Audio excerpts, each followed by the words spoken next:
Class. Previous class में मैंने आप लोगों को इलस्ट्रेशन 5 पढ़ाया था। ओके, आज हम इलस्ट्रेशन 6 पढ़ेंगे। इलस्ट्रेशन 6 पढ़ने से पहले हम कुछ चीज़ों को ध्यान में रखेंगे, कुछ एक्सपेंसेस को पढ़ेंगे ताकि हमें इलस्ट्रेशन 6 करने में कोई प्रॉब्लम ना आए। तो हम लोग पहले थ्योरी देख लेंगे इसकी, उसके बाद इसका प्रैक्टिकल सॉल्व करेंगे। So let's start. सबसे पहले हम पढ़ेंगे fact of revenue receipt and payment in accounting equation. सबसे पहले आप लोगों को ये नाम अलग दिख रहे होंगे, रेवेन्यू। रेवेन्यू क्या होता है? रेवेन्यू मतलब होता है इनकम। रेवेन्यू का मतलब होता है इनकम। Revenue means income. और पेमेंट मतलब पैसा किसी को पे करना। पेमेंट तो आप सबको पता ही है, बट रेवेन्यू मतलब होता है इनकम। अकाउंटिंग लैंग्वेज में रेवेन्यू को इनकम कहा जाता है। फर्स्ट हम पढ़ेंगे एक्सपेंस, क्योंकि एक्सपेंसेस अलग अलग नेम होते हैं एक्सपेंसेस के, तो हमें सबसे पहले एक्सपेंसेस को अच्छे से रीड करना होगा।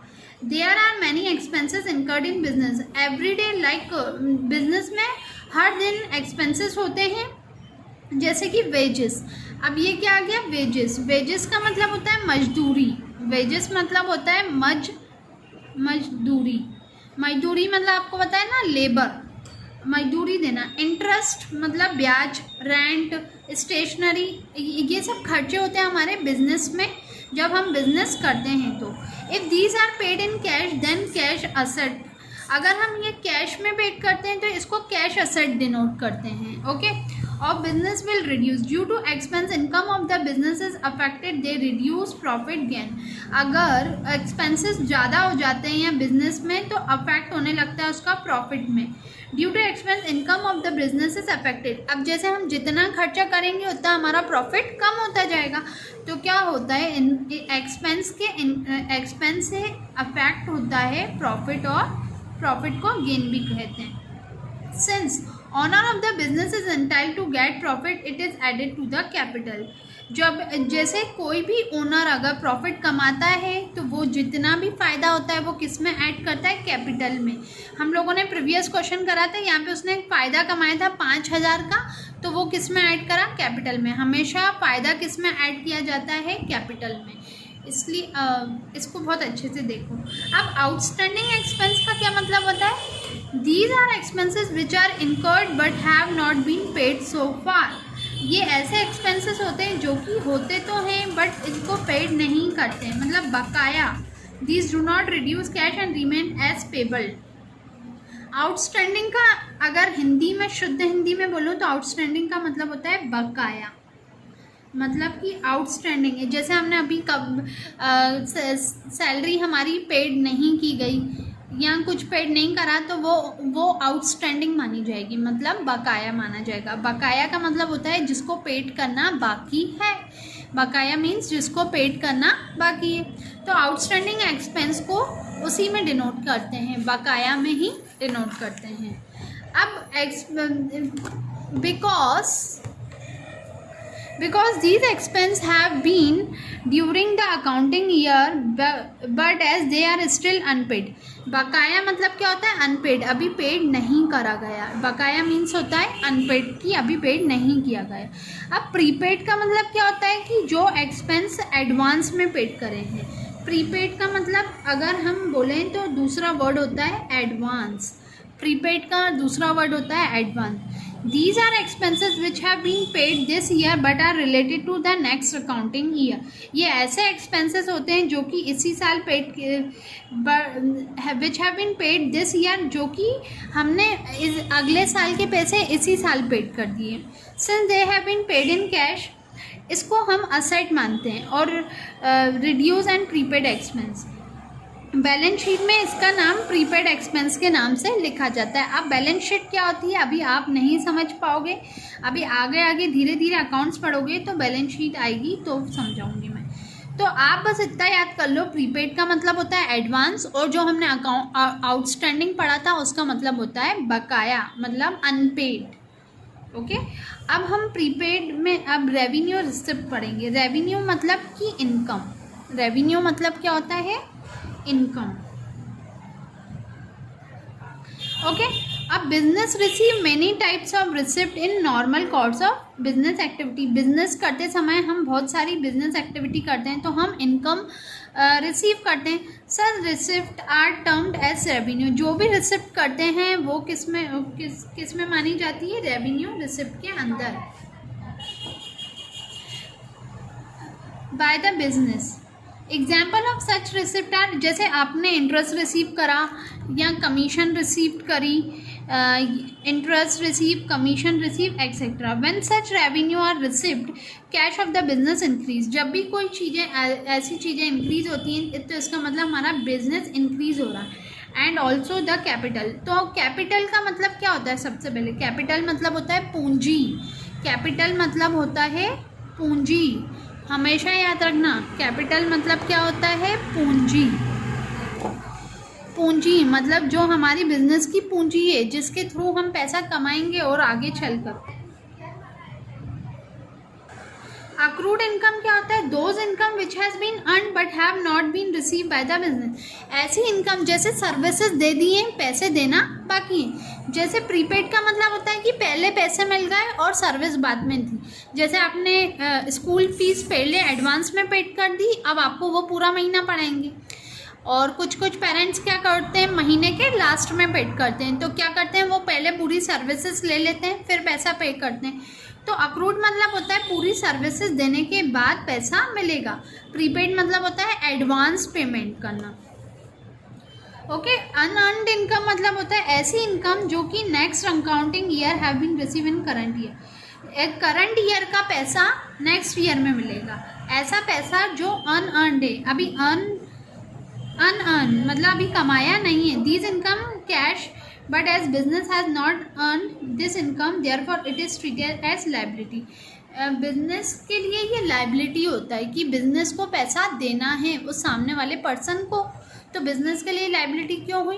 क्योंकि बिजनेस को पैसा देना है और सामने वाले को पैसा नहीं मिला है, तो सामने वाले के लिए वो फ़ायदा हो जाएगा क्योंकि उसको मिलेगा, और बिजनेस को नुकसान होगा क्योंकि बिजनेस की से जो कैश है वो निकल के सामने वाले पर्सन पे जाएगा। तो ये अनअर्न्ड, अक्रूड, रेवेन्यू, ये सब हमने पढ़ लिया है। तो अब हम क्वेश्चन नंबर इलस्ट्रेशन नंबर 6 करेंगे। तो सबसे पहले मैंने बताया कि फॉर्मेट कैसा बनता है इसका। सबसे पहले मैंने बताया फॉर्मेट में क्या आ जाता है, ट्रांजैक्शन। ओके, ट्रांजैक्शन आ जाता है। उसके बाद हम यहाँ पे एक फॉर्मूला लिखते हैं, asset equal to liabilities plus capital. Okay, इतना फॉर्मेट बनाने के बाद इस अकाउंटिंग इक्वेशन को स्टार्ट करने से पहले इतना फॉर्मेट तो आप बना ही लो, क्योंकि हर क्वेश्चन में इतना तो आपको बनाना ही है। उसके बाद यहाँ पर जैसे हम कैश वगैरह लिखते हैं तो वो अपन अपने अकॉर्डिंग लिखेंगे। अब पहले उसके लिए अपन को क्वेश्चन देखना पड़ेगा। क्वेश्चन इलस्ट्रेशन 6 आप बुक खोल लो, उसमें सबसे पहले क्या लिखा है, start is business with cash. तो क्या यहाँ पे क्या आएगा, कैश तो आएगा ही, तो हम यहाँ पे लिख देंगे कैश। ओके, कैश लिख दिया क्योंकि कैश आ रहा है। उसके बाद बोल रहे हैं रेंट रिसीव्ड, रेंट रिसीव्ड हुआ है। तो रेंट रिसीव मतलब कैश में ही आएगा ना, पैसा मिला, रेंट मिला, एक तरह से पैसा मिला तो वो भी कैश में आ जाएगा। उसके बाद बोल रहे हैं अक्रूड इंटरेस्ट, अक्रूड इंटरेस्ट। तो अक्रूड इंटरेस्ट हमारे लिए असेट होती है, मतलब हमारे लिए फ़ायदा होता है। तो ये अक्रूड इंटरेस्ट असेट साइड पे जाती है। तो हम यहाँ पर एक कॉलम बना देंगे अक्रूड इंटरेस्ट, अक्रूड इंटरेस्ट का एक कॉलम बना देंगे। कैश का बना दिया, अक्रूड इंटरेस्ट का कॉलम बना दिया। अब मैंने आप लोगों को बताया था ना अक्रूड इनकम या ये सब असेट में कैलकुलेट होता है, उसी तरीके से मैंने अनअर्न्ड इनकम का बताया था कि ये बिजनेस के लिए लाइबिलिटी होती है। तो फोर्थ नंबर पॉइंट हमारा बोल रहा है अनअर्न्ड कमीशन, अनअर्न्ड कमीशन। तो हम ये अनअर्न्ड किस में लिखेंगे, लाइबिलिटी साइड पे लिखेंगे। आप लोगों को ये चीज़ ध्यान देनी पड़ेगी, अक्रूड इंटरेस्ट असेट साइड पे आता है तो मैंने लेफ्ट हैंड साइड पे लिखा है, बट अनअर्न्ड कमीशन एक तरह की लाइबिलिटी होती है तो मैं इस साइड पे लिखूंगी। और कैपिटल तो हर क्वेश्चन में आएगा, कैपिटल तो हर क्वेश्चन में आपका आएगा। अभी मेरा क्वेश्चन ख़त्म हो गया, देखो यहाँ पे कैश था तो मैंने नोट कर लिया कैश। उसके बाद यहाँ पे रेंट रिसीव आया तो वो कैश के अंदर ही आ जाएगा। उसके बाद अक्रूड इंटरेस्ट है, जो अक्रूड इंटरेस्ट असाइड साइड पे, तो मैंने असाइड साइड पे लिख दिया है। उसके बाद लास्ट था अनअर्न्ड कमीशन, जो मैंने लायबिलिटी साइड पे लिख दिया है। ऐसे ही आप लोगों को क्वेश्चन को पूरा पढ़ना पड़ेगा और उस हिसाब से सेट करना पड़ेगा। ओके, सो हमने क्वेश्चन सेट कर दिया अकॉर्डिंग टू। अब हम क्वेश्चन स्टार्ट करेंगे। ओके, तो ये एक बार अच्छे से देख लो आप लोग। अब क्वेश्चन स्टार्ट करते हैं। फर्स्ट क्वेश्चन है हमारा, स्टार्टेड बिजनेस विद कैश। पैसा आया बिजनेस में, हमने जब बिजनेस स्टार्ट करा तो पैसा लगाया। पैसा कितने का लगाया? 1,50,000 का। तो यहाँ पर सबसे पहले आपको ट्रांजैक्शन में लिखना पड़ेगा started business with cash. Start करा बिजनेस कैश पे। ओके, कितना पैसा लगाया? 1,50,000। यहाँ पर अक्रूड इनकम की कोई बात नहीं हो रही, अनअर्न की इनकम की कोई बात नहीं हो रही। और कैपिटल में कितना जाएगा? 1,50,000। देखो बेटा, जब भी कोई बिजनेस स्टार्ट होता है तो कैश जो आता है वो कैपिटल में ट्रांसफ़र हो जाता है। ओके, बिजनेस में पहली बार जब भी पैसा लगाते हैं तो वो कैश का कैपिटल में ट्रांसफ़र हो जाता है। ओके, नेक्स्ट है रेंट रिसीव 15,000। रेंट क्या हुआ? रिसीव हुआ 15,000। अगर रेंट रिसीव हो रहा है तो आपके पास क्या आ रहा है? रेंट रिसीव्ड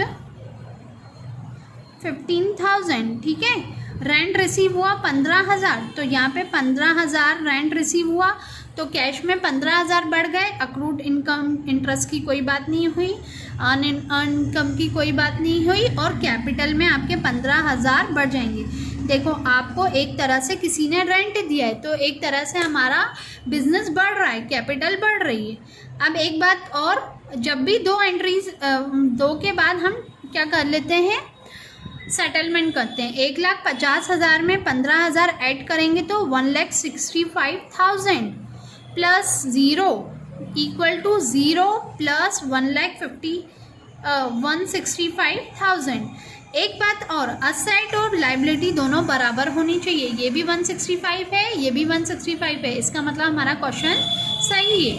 अब नेक्स्ट है third, accrued interest 5,000। Accrued interest मतलब कि एडवांस में पैसा मिलना। Okay, accrued interest 3,000। Accrued interest कितना है? 5,000 है। ओके, तो 5,000 अक्रूड इंटरेस्ट है तो सबसे पहले हम एंट्री करेंगे अक्रूड इंटरेस्ट की। अक्रूड इंटरेस्ट, यहाँ पे कैश तो कुछ नहीं आया पर अक्रूड इंटरेस्ट कितना है अपना? 5,000। याद रखना, अक्रूड इंटरेस्ट का ब्लॉक अलग ही बनता है। ओके, अब ये अनअर्न की कोई बात नहीं हुई तो 0 डालेंगे। जब हमारे पास एडवांस पैसा आ रहा है, एक तरह से कैश बढ़ रहा है, तो कैपिटल में इंक्रीमेंट करेंगे। तो यहाँ पे 5,000 बढ़ा दिए मैंने। अब वापस से 2 हो गए हैं तो सेटलमेंट, ये हो गया 165,000 प्लस 5,000 इक्वल टू 0 प्लस 165 और 5 मिलके कितना हो जाएगा? 170,000। अब देखो, असाइड लायबिलिटी के बराबर है। 165 में 5 ऐड करेंगे तो 170 इस साइड भी आ जाएगा और 170 इस साइड भी आ गया, तो कोई प्रॉब्लम नहीं है। अब लास्ट है हमारा अनअर्न कमीशन। अनअर्न कमीशन कितनी है? 3,000। अनअर्न कमीशन मतलब एक तरह की लायबिलिटी होती है। अब बोलोगे लायबिलिटी क्या होती है? कर्जा होता है कि हम बिजनेस के लिए कर्जा है कि उसको किसी को पैसा चुकाना है। Unearned commission, unearned commission. तो कैश में कुछ, कैश में क्या हुआ? कमीशन। अनअर्न का एक और मतलब भी होता है कि आपको एडवांस में ही पैसा मिल गया। जब बिजनेस को एडवांस में कमीशन मिल गई तो 3,000 यहाँ से तो बढ़ जाएंगे। ओके, यहाँ पे अक्रूड इंटरेस्ट में तो कुछ नहीं आएगा, अनअर्न में 3,000 और बढ़ जाएंगे। अनअर्न में क्यों बढ़ जाएंगे? क्योंकि एक तरह की लायबिलिटी ये चुकाना है, हमने उसको सर्विस नहीं दी है, उससे पहले से ही पैसे ले लिए हैं। मैंने किसी के काम के पैसे उससे पहले से ही लिए हैं और उसका काम अभी नहीं करा है, तो एक तरह से लायबिलिटी है। लायबिलिटी मतलब मेरे ऊपर रिस्पॉन्सिबिलिटी है ठीक है, और कैपिटल में कोई चेंजेस नहीं आएंगे। तो हमको अब क्या हुआ, यहाँ पे 165 में 3 प्लस करेंगे तो 168,000 प्लस 5,000, यहाँ पे 3,000 प्लस 170,000। अब क्या हुआ, 170 और 3 173,000, और यहाँ पे भी प्लस करेंगे तो 173,000। इसका मतलब asset equal to liability plus capital, ये इसके बराबर आ रहा है। ये था हमारा इलस्ट्रेशन 16। इसमें कुछ नए पॉइंट्स हमने पढ़े, जैसे कि अक्रूड इंटरेस्ट और अनअर्न्ड कमीशन। तो आप लोग अब इसका इलस्ट्रेशन नंबर 7 आप खुद करोगे, आप लोग खुद करके देखोगे, और जो दिक्कत आती है आप मुझसे पूछोगे। ये आप लोगों का होमवर्क है। पहले मैं 5, 6, 7, 8, 9 क्वेश्चन दे चुकी हूँ होमवर्क में, उसके बाद मैंने अब इलस्ट्रेशन 7 दिया है। होमवर्क क्या क्या दे दिया है मैंने अब तक, मैं चेक अभी तक आप लोगों ने सेंड नहीं करा है, पर मुझे याद है मैंने क्वेश्चन नंबर 5, 6, 7, 8, 9 क्वेश्चन पीछे से दिया है, और एग्जाम्पल में 7 इलस्ट्रेशन दिया है, इलस्ट्रेशन 7 दिया है। ठीक है, अभी तक आपका इतना होमवर्क हो गया है, और मैं देखती हूँ कौन कौन नहीं कर रहा है। अभी तक तो मुझे किसी ने भी सेंड नहीं करा। ओके, थैंक यू क्लास, आप लोग इतना कर लें और उसके बाद मुझे होमवर्क पोस्ट करें। Thank you class.